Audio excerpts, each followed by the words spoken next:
Assalamualaikum warahmatullahi wabarakatuh. Waalaikumsalam warahmatullahi wabarakatuh. Halo sahabat sehat, balik lagi nih di podcast kita, podcast yang keren, kece gitu kan. Masih dengan sumber yang sama. Kalau kemarin kita udah bahas tentang jenis kepesertaan JKN ya. Kali ini kita bakal ngobrolin soal alur pelayanan JKN. Karena gini, sering banget nih orang nanya, kalau saya mau berobat pakai BPJS tuh gimana sih alurnya gitu kan. Nah nanti seperti biasa dengan narasumber yang kemarin akan dijelaskan gimana alur pelayanan JKN. Halo Mas Benny. Halo Mas Nando, Kabar gimana masih kabarnya? baik ya? Oh baik ya. Selalu baik lah kalau gitu ya. Alhamdulillah. Karena ini topik kali ini seru banget ya, karena pasti banyak orang yang masih bingung nih untuk alur pelayanan JKN tuh seperti apa. Betul. Jadi langsung aja mungkin ya, gimana sih Mas Benny untuk alur pelayanan JKN ini? Ya, jadi biar setuntas-tuntasnya ya, teman-teman semua harus paham. Meskipun teman-teman itu atau peserta BPJS Kesehatan itu punya hak untuk akses layanan kesehatan, tapi harus dipahami juga ada prosedur yang harus dilalui supaya proses akses layanan kesehatan itu berjalan dengan tertib dan efektif gitu. Jadi sebenarnya alur pelayanan berobat itu di program JKN itu berjenjang. Nah, kayak mana berjenjangnya? Yang pertama itu ketika teman-teman sedang sakit atau sakit ringan dan ingin berobat, maka wajib itu ke fasilitas kesehatan tingkat pertama dulu gitu. Jadi berobatnya ke FKTP dulu. Misalnya kayak Mas Nando nih, rumahnya di Bandar Lampung, terus tepatnya di Kemiling, kemudian Faskesnya atau FKTP-nya terdaftarnya di Puskesmas Kemiling. Maka ketika Mas Nando ingin berobat, harus ke Puskesmas Kemiling dulu gitu. Tapi gitu. memang nggak harus. Terus ada juga, kan kalau kita kerjasama di FKTP itu kan nggak hanya Puskesmas ya, ada klinik atau dokter perorangan gitu. Iya, tinggal betul. pilih aja teman-teman mau terdaftarnya di Faskes yang mana gitu. Artinya peserta ini harus berobat di fasilitas kesehatan yang terdaftar ya. Betul, yang terdaftar. Berarti dia nggak bisa basing-basing ya gitu kemana. Misalkan saya mau basing-basing ya. Iya, tiba-tiba saya pengennya ke klinik di seberang pulau gitu, nggak bisa. Misalkan rumah saya tadi di Kemiling, tapi saya lagi di Sukarame nih, berobat aja Sukarame lah gitu, karena lagi dekat, nggak bisa ya. Jadi harus di Kemiling tadi. Betul. Gitu. Oke. Lanjut Mas Benny. Jadi untuk yang pertama tadi harus berjenjang gitu kan. Harus ke FKTP. FKTP itu fasilitas kesehatan tingkat pertama. Nah di situ tuh ketika berobat di FKTP, peserta atau pasien ini nanti akan dapat pelayanan dasar seperti pemeriksaan umum, kemudian mendapatkan obat-obatan dan tindakan ringan gitu. Oke. Nah, kalau misalnya perlu penanganan lebih lanjut, baru nanti akan dirujuk ke fasilitas kesehatan rujukan tingkat lanjut itu, misalnya rumah sakit kan. Nah ini kenapa dirujuk, karena perlu penanganan lebih lanjut, jadi perlu ditangani secara spesialistik dari tenaga kesehatan di rumah sakit, dan ini akan diberikan surat rujukan ke rumah sakit yang bekerja sama dengan BPJS Kesehatan gitu. Jadi nggak bisa langsung tuh ke rumah sakit tanpa rujukan. Nggak bisa langsung nggak bisa, kecuali dalam kondisi gawat darurat. Gawat darurat. Berarti kalau misalkan aduh saya pusing, kebetulan samping rumah saya ini rumah sakit nih, saya mau ke rumah sakit sih langsung gitu, nggak bisa. Nggak bisa, apalagi sakit pusing ringan ya, nggak bisa. Berarti dia berjenjang tadi ya, dari FKTP harus minta rujukan baru ke rumah sakit. Tapi itu dengan untuk kondisi yang pemeriksaan lebih lanjut. Betul. Nah, ada beberapa kondisi ya, bukan beberapa, ada kondisi memang harus dibawa ke gawat darurat dimanapun gitu, tanpa harus ke Faskes terdaftar, karena posisinya gawat darurat, bahkan bisa langsung ke rumah sakit juga gitu.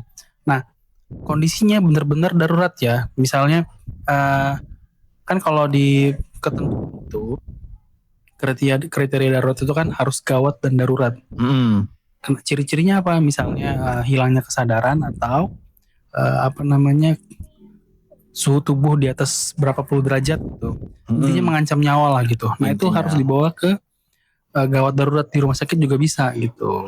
Kayak jantung, Kayak jantung, kecelakaan gitu ya. kecelakaan, Itu berarti udah termasuk gawat darurat itu ya. Iya, dan itu akan tetap ditanggung oleh program JKN gitu, sesuai Oke. ketentuan.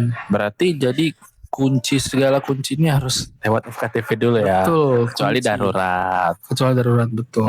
Nah, Supaya ini nih biar lebih teratur, Dok. Karena dokter di klinik atau puskesmas di FKTP itu bisa memantau kesehatan pasien secara berkesinambungan dan rumah sakit nggak terlalu penuh lah gitu. Iya ya, so kan di fasilitas kesehatan tingkat pertama ini kan kompeten lah ya dokternya. Pasti dokternya gitu kan. kompeten, betul.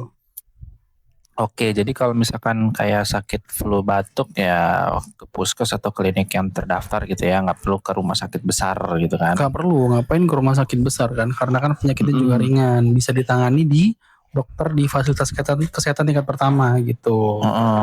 Nah, terus ya Mas Benny, kemarin itu saya ke rumah sakit, terus saya melihat ada orang pakai jaket tulisannya BPJS 1. Apa itu Mas Benny BPJS 1? Jadi sebenarnya dari kata BPJS 1 ini kan singkatan ya. Oh, singkatan. Singkatan. BPJS 1 tuh BPJS Siap Pembantu. Kenapa?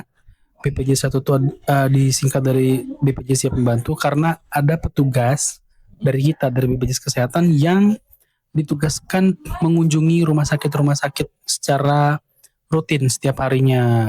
Dan ini mereka dapat dikenali dari rompi khusus berwarna hijau toska. Dan siap membantu kalau ada kendala saat berobat gitu. Oh gitu, berarti mereka ini petugas khusus ya yang ada di rumah sakit yang membantu untuk pelayanan kalau jika ada kendala ya dari mengakses pelayanan di rumah sakit gitu kan. Betul. Nah, jadi mereka ini rutin berarti Mas Benny di rumah sakit atau rutin. Gimana Mas? Setiap hari mereka akan datang ke rumah sakit untuk menjalankan tugasnya. Tugasnya apa? Yang pertama nih, memberikan informasi seputar hak dan kewajiban peserta JKN kepada pasien di rumah sakit gitu. Kemudian memastikan administrasi kepesertaan JKN yang peserta yang ada di rumah sakit ini nggak ada masalah gitu. Kalau ada masalah, mereka juga akan menjadi penghubung antara peserta rumah sakit dan BPJS Kesehatan gitu. Oke, berarti kayak guide gitu jadi ya mereka ini ya. Ada guide-nya. Wah, jadi untuk para pendengar setia kita, kalau di rumah sakit bingung tuh ada petugas BPJS 1 tuh, jadi jangan koar-koar dulu ya, mana nih kemana nih gitu kan. Ya intinya jangan terlalu panik, jangan terbawa suasana ketika mengalami kebingungan untuk mencari informasi soal pelayanan kepesertaan. Cari aja petugas BPJS 1 yang pakai rompi hijau gitu. Nah kalau untuk mereka nih ada nomor handphone atau gimana Mas Ben? Nah biasanya petugas-petugas ini akan dipajang fotonya, posternya tuh di dinding-dinding di rumah sakit di area-area yang terbuka dan strategis supaya bisa dilihat oleh orang banyak. Di situ ada nama dan nomor handphonenya nanti. Gitu. Jadi mereka ada posternya lah ya. Ada posternya. Ada nomor handphonenya juga gitu. Jadi masing-masing ditempel gitu ya, di sudut-sudut yang strategis gitu ya. Wah keren banget ini. Keren dong. Terus kalau misalkan ada pasien yang bingung rujukannya atau status kepesertaan, bisa langsung juga ya bisa.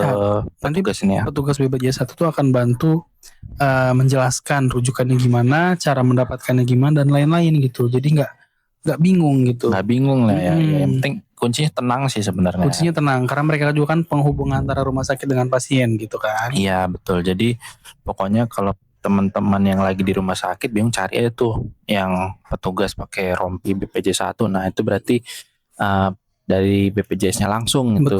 Betul. Resmi gitu. Resmi, betul banget.